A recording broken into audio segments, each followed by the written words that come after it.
How to check for eSIM-compatible devices and installation. Before purchasing an eSIM, make sure to check if your device supports eSIM. How to check for eSIM compatibility. From your phone's basic dial keypad, dial *0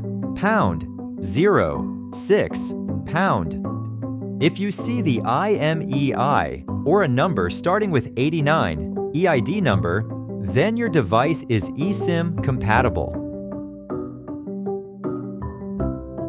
For iPhone users, go to Settings, Mobile Data, and select Add Data Plan.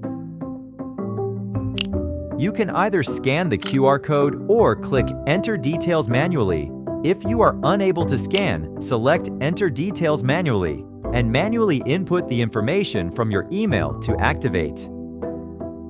For Android users, navigate to Settings, Network and Internet, Mobile Network. Download a SIM instead. Either scan the QR code or select Enter Details manually and directly input the information from your email. After resetting your phone 2 to 3 times in Korea, you can immediately start using it. Enjoy unlimited data in Korea with Korea SIM. Korea SIM, where else?